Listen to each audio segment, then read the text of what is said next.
وَإِذْ اور جب قلنا کہا ہم نے ادخلوا داخل ہو جاؤ هذه اس القریۃ بستی میں فکلوا پھر کھاؤ منہا اس میں سے حیث جہاں سے شئتم چاہو تم رغدن فراغت سے وادخلوا اور داخل ہو جاؤ الباب دروازے سے سجدن سجدہ کرتے ہوئے وقولوا اور کہو حتتن حتتن بخش دے نغفر ہم بخش دیں گے لکم تمہارے لیے خطایاکم خطائیں تمہاری وسنزید اور عنقریب ہم زیادہ دیں گے المحسنین احسان کرنے والوں کو.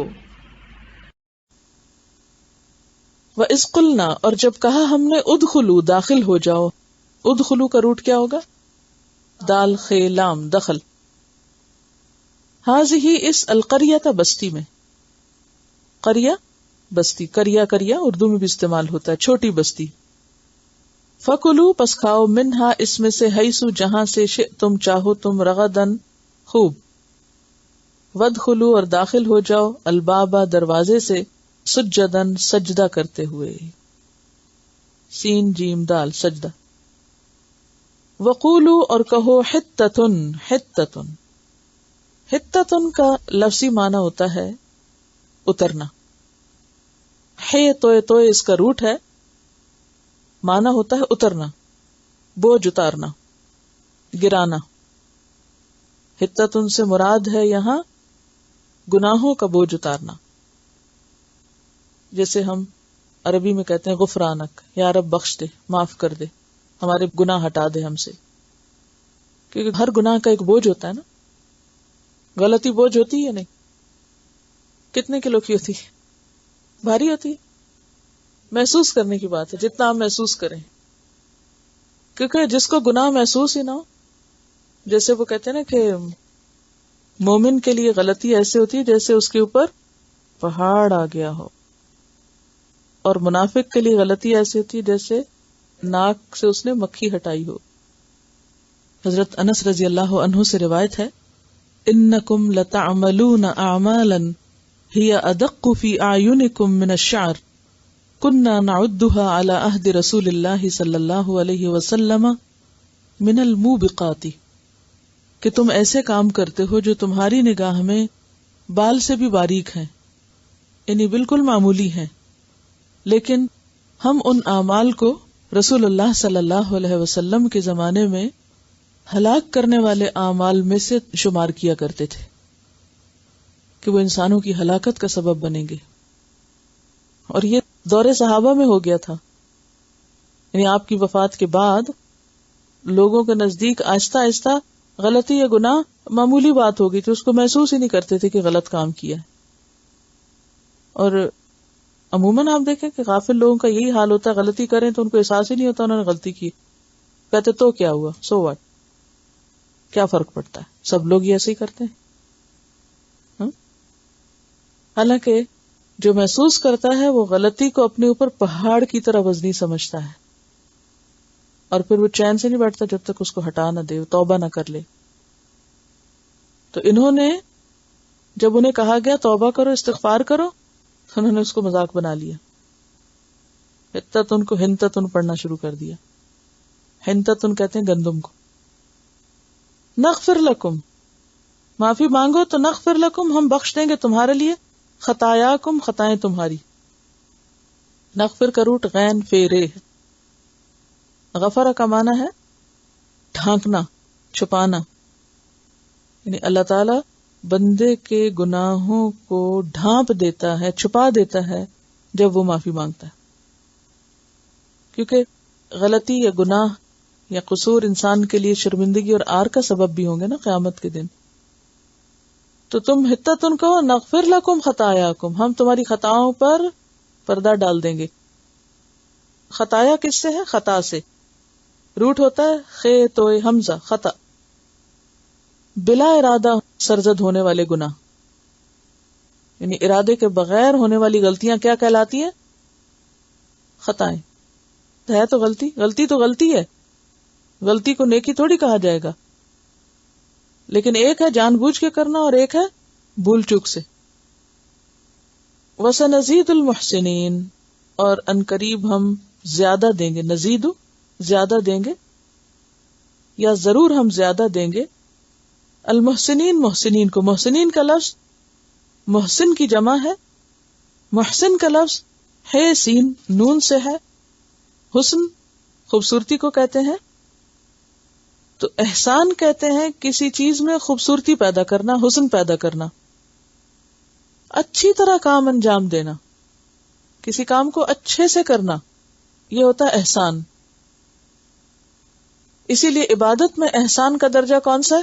جو حدیث جبریل میں آتا ہے، جبریل علیہ السلام ایک دفعہ حضور صلی اللہ علیہ وسلم کے پاس آئے انسانی شکل میں، سفید کپڑے پہنے ہوئے، رجل شدید بیاض الثیاب، بالکل پیور وائٹ کپڑوں میں آپ کے پاس آئے.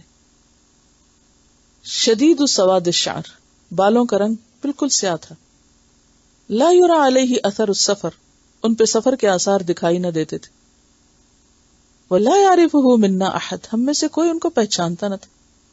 یا تو یہ شخص کہیں دور سے آیا، تو دور سے تو آیا دکھتا نہیں، کوئی کپڑوں پہ کوئی مٹی میل کچیل کچھ بھی نہیں، بال بھی بالکل صاف ستھرے ہیں، سیاہ ہیں، اور کپڑے کے اندر کوئی داغ نہیں، بالکل سفید ہیں، اور کوئی پہچانتا بھی نہیں. تو ہے کون؟ ہر ایک کے اندر ایک کیوریوسٹی تھی کہ یہ آج کون آیا ہے، کہاں سے آیا. حتی جلس الی النبی، یہاں تک کہ وہ نبی صلی اللہ علیہ وسلم کے پاس بیٹھ گئے. فاسند رکبتیہ الی رکبتیہ، تو انہوں نے اپنے گھٹنے بچھا کر آپ کے گھٹنوں کے سامنے رکھے، یعنی جیسے التحیات میں بیٹھتے ہیں نا ہم، تو اس طرح آ کر آپ کے سامنے بہت ادب سے بیٹھ گئے. ووضع کفیہ علی فخذیہ، اور اپنے دونوں ہتھیلیاں اپنے آگے والے گھٹنوں پہ رکھ لی، اپنی رانوں پہ رکھ لی، بالکل وہی پوزیشن جیسے التحیات میں بیٹھتے ہیں. وقال، اور کہنے لگے، یا محمد اخبرنی عن الاسلام، آپ مجھے اسلام کے بارے میں بتائیے کہ اسلام کیا ہے. فقال رسول اللہ صلی اللہ علیہ وسلم، الاسلام ان تشہد ان لا الہ الا اللہ، اسلام یہ ہے کہ تم اس بات کی گواہی دو کہ اللہ کے سوا کوئی الہ نہیں، وان محمد رسول اللہ، اور یہ کہ محمد صلی اللہ علیہ وسلم اللہ کے رسول ہیں. وتقیم الصلاۃ، تم نماز قائم کرو، وتؤتی الزکوٰۃ، اور تم زکوٰۃ ادا کرو، وتصوم رمضان، اور تم رمضان کے روزے رکھو، وتحج البیت، اور حج کرو بیت اللہ کا، ان استطاعت، اگر تم میں استطاعت ہے، الیہ سبیلا، اس کے راستے کی.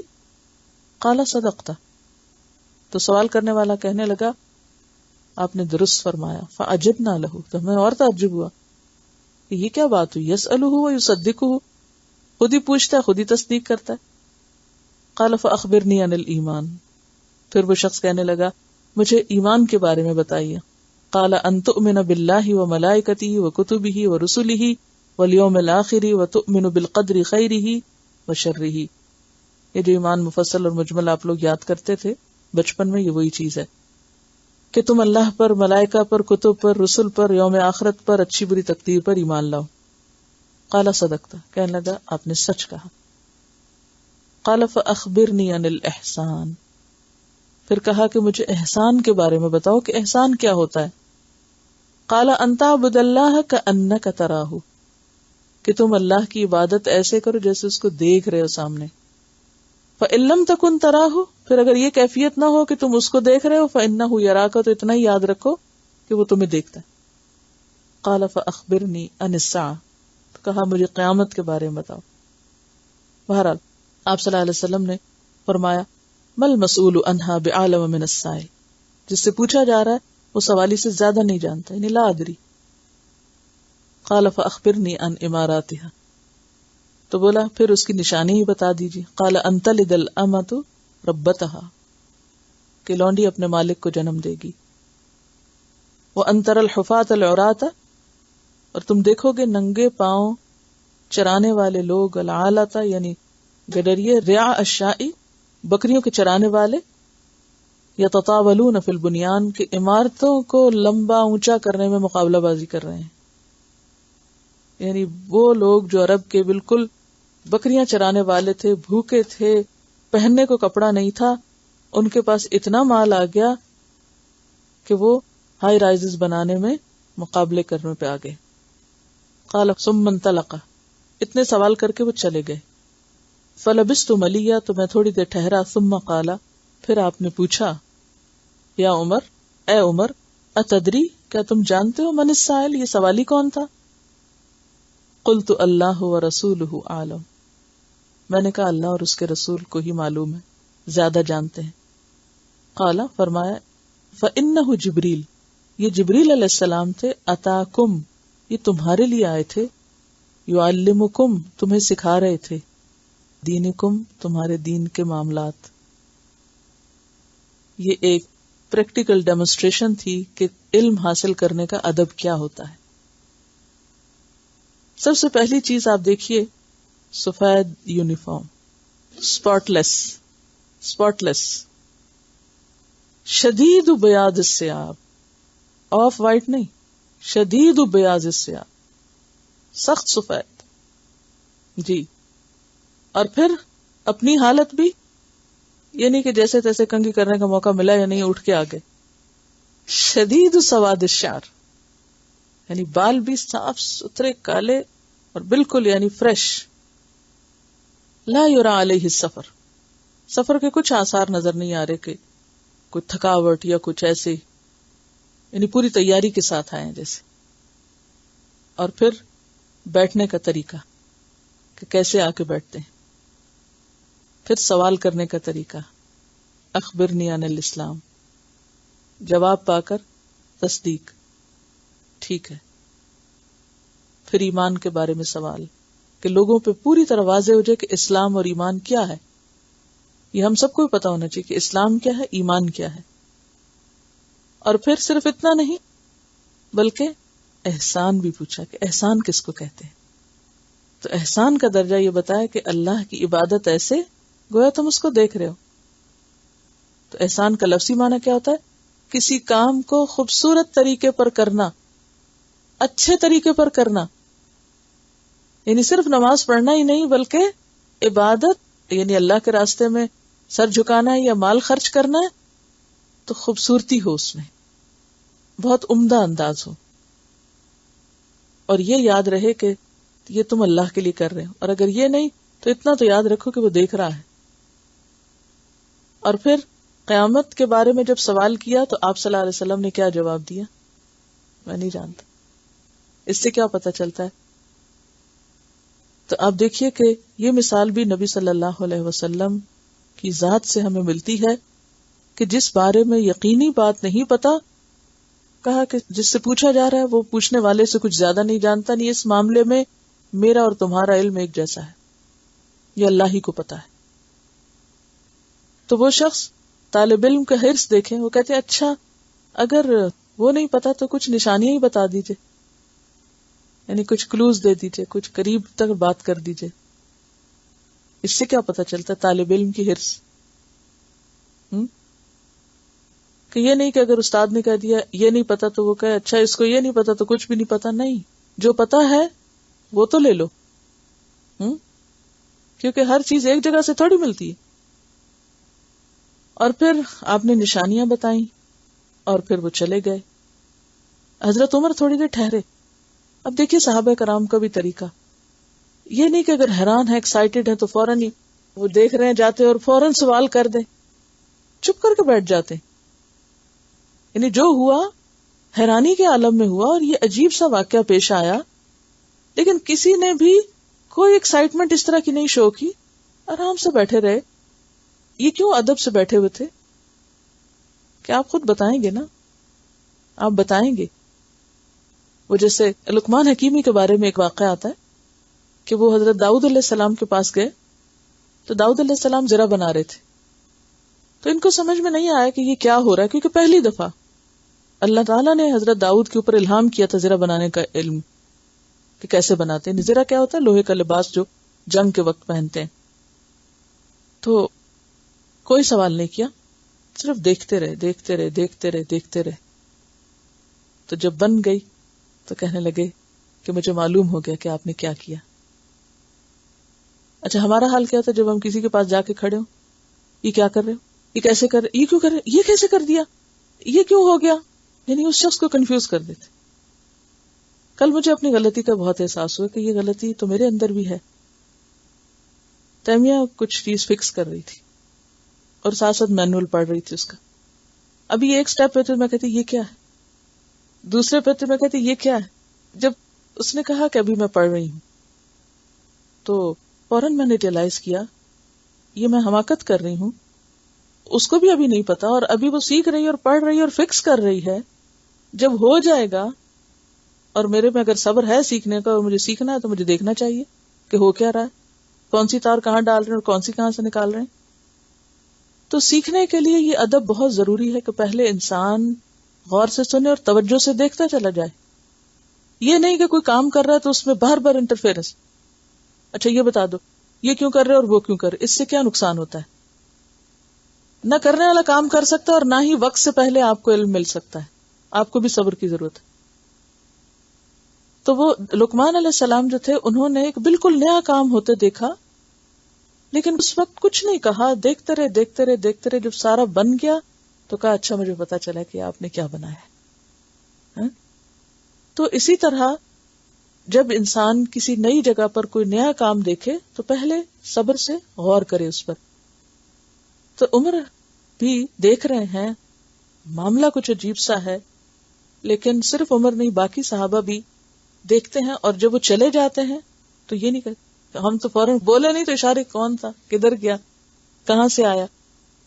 تو آپ صلی اللہ علیہ وسلم پوچھتے یا عمر اتدری من السائل, عمر پتا ہے سوالی کون تھا. اب عمر نے بھی کوئی اندازے نہیں لگائے, میرا خیال ہے یہ تھا, میرا خیال ہے وہ تھا, نہیں. قلت اللہ ورسولہ اعلم, اللہ اور اس کے رسول کو زیادہ پتا ہے, مجھے نہیں پتا. اچھا یہ بھی نہیں کہا کہ نہیں مجھے نہیں پتا, کہا اللہ اور اس کے رسول کو زیادہ پتا ہے.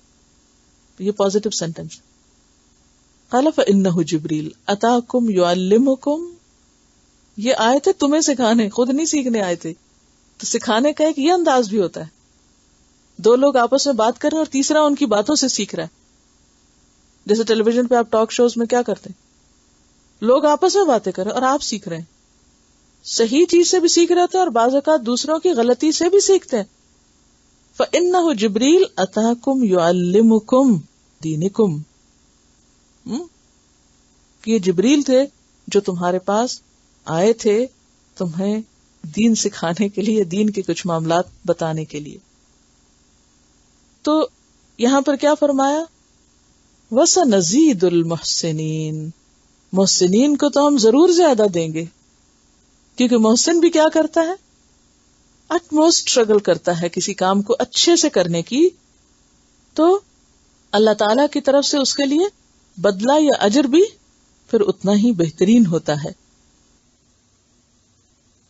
وَإِذْ قُلْنَا ادْخُلُوا هَٰذِهِ الْقَرْيَةَ, اور جب ہم نے کہا اس بستی میں داخل ہو جاؤ. اب چونکہ صحرا میں تھے, جا رہے تھے, بستی آئی راستے میں, یہاں نام نہیں لکھا ہوا, لیکن جمہور مفسرین یعنی مفسرین کی اکثریت اس بات کی قائل ہے کہ اس سے مراد بیت المقدس تھا.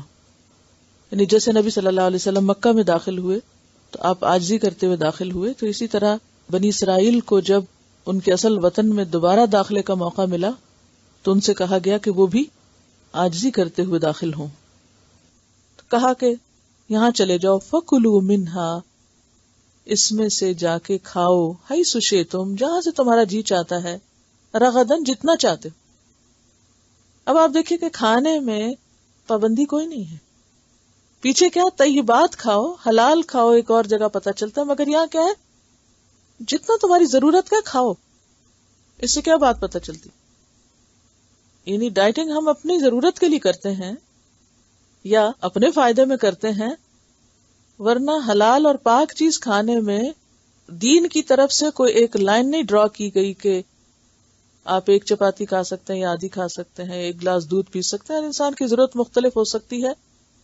اور یہاں پر کیا کہا گیا, طیبات ضرور ہو, جنک فوڈ نہیں ہو. فَكُلُوا مِنْهَا حَيْثُ شِئْتُمْ رَغَدًا, رغدن یعنی بافراغت یعنی خوب. وَادْخُلُوا الْبَابَ, اور داخل ہونا دروازے سے, سجدن, سجدہ کرتے وقت. یہاں سجدے سے مراد حقیقی سجدہ نہیں کیونکہ انسان جب کسی کمرے میں یا کسی جگہ داخل ہو رہا تھا تو وہ سجدے میں تو ایسا نہیں گر سکتا، اس وقت مراد ہے جھکتے ہوئے، یعنی عاجزی کرتے ہوئے اندر داخل ہونا. وقولوا حتۃ، اور حتۃ کہتے جانا. حتۃ کا لفظی معنی ہے غفرانک، یا اللہ معافی چاہتے، معافی معافی، استغفر اللہ استغفر اللہ استغفر، اس طرح بولا. نغفر لکم خطایاکم، ہم تمہاری ساری خطائیں معاف کر دیں گے. وسنزید المحسنین، اور محسنین کو ضرور زیادہ دیں گے. اب دیکھیے کہ یہ اللہ تعالیٰ کا وعدہ ہے کہ جو معافی مانگے گا اللہ اس کو دے گا. پیچھے بھی حدیث سنا چکی ہوں، دوبارہ سن لیجئے، صحیح مسلم کی حدیث ہے، یا عبادی انکم تخطئون باللیل والنہار، اے میرے بندو تم رات دن گناہ کرتے ہو. وَأَنَا أَغْفِرُ الذُّنُوبَ جَمِيعًا، اور میں سارے گناہ معاف کر سکتا ہوں. فَاسْتَغْفِرُونِي، مجھ سے استغفار کیا کرو، معافی مانگا کرو. اغفر لکم، میں تمہیں معاف کر دوں گا. مانگو معافی، معاف کروں گا. تو یہاں بھی کیا تھا کہ تم اس بستی میں جاتے وقت اکڑتے ہوئے نہیں جانا، عاجزی سے داخل ہونا. اللہ نے وہاں نعمتیں تمہارے لیے رکھی ہیں، ان سے فائدہ اٹھانے کے لیے کہا جا رہا ہے. تو اس عمل سے تمہارے پچھلی خطائیں اور گناہ بھی معاف ہو جائیں گے. اور صرف خطائیں نہیں معاف ہوں گی، وَسَنَزِيدُ الْمُحْسِنِينَ، اور ہم محسنین کو اور بھی زیادہ دیں گے. یعنی جو اس سے زیادہ اچھے کام کرے گا اس کو اس سے بھی زیادہ دیں گے. اب دیکھیے کہ نبی صلی اللہ علیہ وسلم نے جب مکہ فتح کیا تھا تو آپ کو معلوم ہے کہ آپ کیسے داخل ہوئے تھے مکہ میں؟ کسی نے پڑھا؟ اونٹنی پر بیٹھے ہوئے تھے، اور آپ کا سر، یعنی پوسچر بھی آپ کا اس طرح تھا کہ سر اتنا جھکا ہوا تھا کہ وہ جو تھا نا پالان کی لکڑی ہوتی ہے، یا آپ کی جو داڑھی تھی یا ٹھوڑی تھی وہ اس کے ساتھ لگ رہی تھی. یعنی جیسے رکوع میں کوئی پڑا ہوا ہوتا ہے، اتنی عاجزی سے آپ مکہ میں داخل ہوئے تھے. وہ جگہ جس نے آپ کو نکال دیا تھا اور اس کے رہنے والوں نے آپ پہ ظلم و ستم کیا تھا، اور کس طرح اللہ نے آپ کو ان سب کے اوپر اقتدار دے دیا، لیکن عین اس موقع پر اتنی عاجزی کہ لٹرلی عاجزی، سجدہ کرتے ہوئے جیسے آپ جا رہے ہوں. بندہ مومن کو یہی سکھایا گیا کہ جب کوئی کامیابی ملے، خوشی ملے تو سجدے میں گر جاؤ، شکر ادا کرو، عاجزی اختیار کرو، اکڑ اور تکبر نہیں. اللہ کوئی تکبر نہیں پسند، فخر نہیں پسند. اور ویسے بھی آپ دیکھیں کہ سورۃ النصر میں کیا کہا گیا، اذا جاء نصر اللہ والفتح ورأیت الناس يدخلون فی دین اللہ افواجا فسبح بحمد ربک واستغفر. کامیابی کے موقع پر استغفار اور تسبیح. نغفر لکم خطایاکم وسنزید المحسنین، آئندہ بھی اور کامیابیاں دیں گے. تو بنی اسرائیل کو بھی یہی حکم دیا گیا کہ شہر کے دروازے میں جھک کے داخل ہونا، زبان سے حتتن کہنا. لیکن وہ کس طرح داخل ہوئے؟